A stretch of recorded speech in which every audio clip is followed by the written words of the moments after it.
এই পৃথিবীতে একটাই সম্পর্ক যেটা হচ্ছে পবিত্র। হ্যাঁ, আর কোনো সম্পর্ক পবিত্র নাই।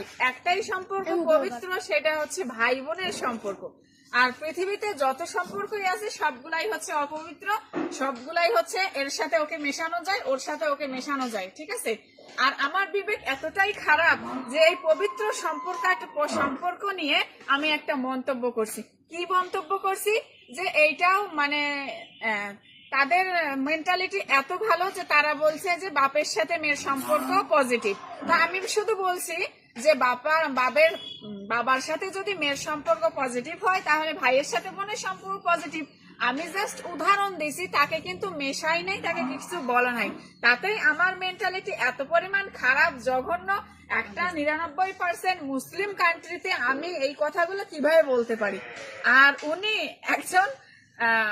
একজন বিবেকবান সুস্থ মস্তিষ্কের মানুষ হয়ে 99% একটা মুসলিম কান্ট্রিতে বসে একবার বউকে তার শ্বশুরের সাথে, একবার বউকে তার বোনজামের সাথে, একবার আমার দুলাভাইয়ের সাথে, একবার হচ্ছে ওই বিদেশে, একবার বরিশালে, আর একবার লাস্ট মুন্নাকে জড়াইয়ে সে আমাকে অপবাদ দিল।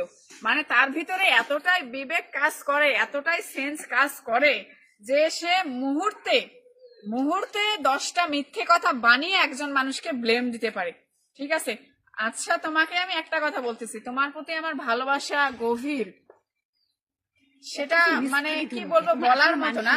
তো যাই হোক, যতটুকু ভালোবাসা ছিল আপনার প্রতি আমার, আপনার এই ব্যবহারে মিথ্যে কথা বানায় মানে আমাকে যে পরিমাণ বদনাম করার চেষ্টা করছেন, মানুষের কাছে খারাপ বানানোর চেষ্টা করছেন, হ্যাঁ, সেই জন্য আমার ভিতরে যতটুকু আপনার জন্য মায়া মমতা কাজ করছিল, আশা করি তার ছিটে ফোটাও আর নাই।